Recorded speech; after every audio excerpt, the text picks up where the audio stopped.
the cannabis scent is becoming a huge trend in fragrance, and that has sort of been luxification of the scent. Okay.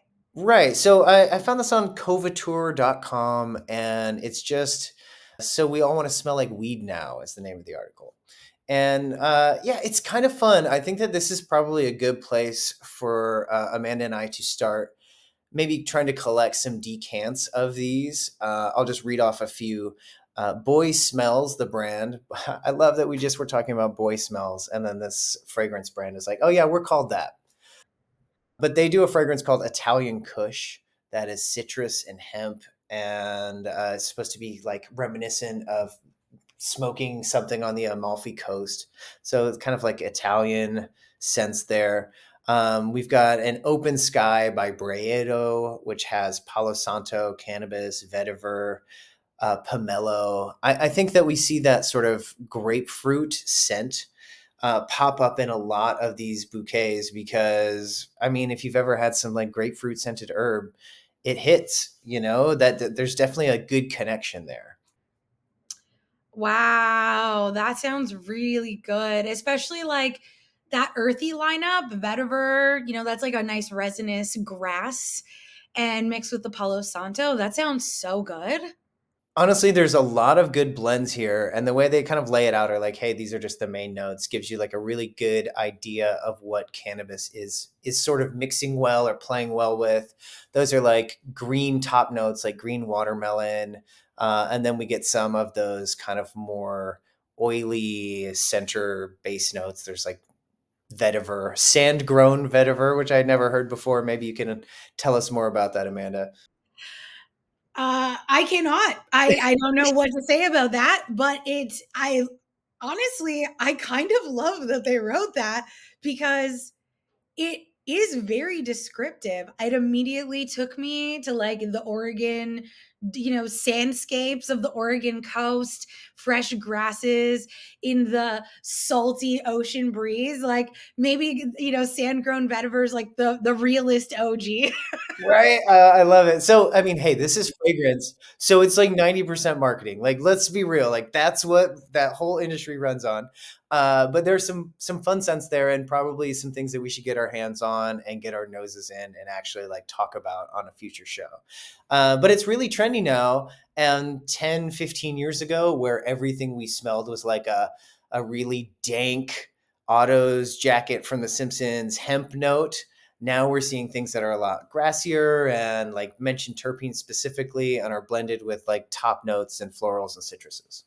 I don't have the full ingredients list in front of me from what you described. Like it's giving pretty standard perfume formulation where you have like a nice mix of the base and the top notes. And the thing about that is that the top notes, like a pomelo, is going to fizzle out throughout the day because it has those like lighter molecules that burst at first and then fade faster. So like top notes generally just like fade faster. And then the base notes, the resinous linger. And so you'll be keeping that nice grounded aromatic of like the grasses. And I mean, technically, like on average, I'd say most like cannabis essential oils, like if you just kind of chord the fragrance of cannabis, it would be a middle note. Like generally, herbaceous things tend to be middle notes. So if cannabis is like somewhere in the middle, and then you have like some grasses and resins, and then some citruses and light florals, like that's the perfect recipe for a natural perfume.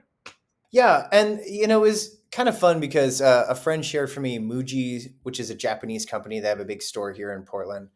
Their spring clothing line is like 70% hemp fabric, which is pretty fun. But all of the iconography and messaging and marketing around it just shows pictures of these little purple flowers because they're still not using cannabis leaves or hemp plants or whatever in their advertising of their product, which is just that. Oh no. Yeah. So it is kind of funny to also look at the marketing for these fragrances and see how much they are leaning into and away from the actual plant itself. Because clearly, like they're using it as a tool, as a hook to get your attention, either by nose or because you're interested in a product, you see some relation to cannabis. Interesting. So do you think they're like just avoiding imagery, or do you think that's like, are they like can of greenwashing the product to like drive the stoners to purchase, or are they actually celebrating the aromatics? No, I think it's the opposite. I think it's in the same way like Gwyneth Paltrow's Goop might use hemp in a skincare type thing. It's like a wink at folks who have had some familiarity with cannabis, but not necessarily like, hey, come get Bob's Blacklight skin cream. That leaning away from the stoner aesthetic. Interesting. Okay, that's a vibe. I mean, they sound good. They all sound really good. So I would be curious to see what they smell like. I've also been really curious about that 1969 brand that popped off a few months ago, and they're also celebrating cannabis aromatics. I will say, without having smelled any of these products, just judging purely for the sake of judging, I'm seeing like way too much like patchouli in a lot of these types of mixes. And I'm like, I get it, hippies, patchouli.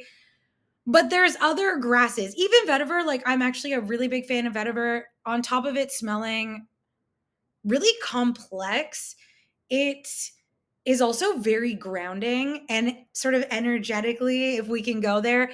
It's been used a lot to help reduce headaches because it just has this like really generous, grounding scent, which makes me love it. But also, I see it in a lot of products.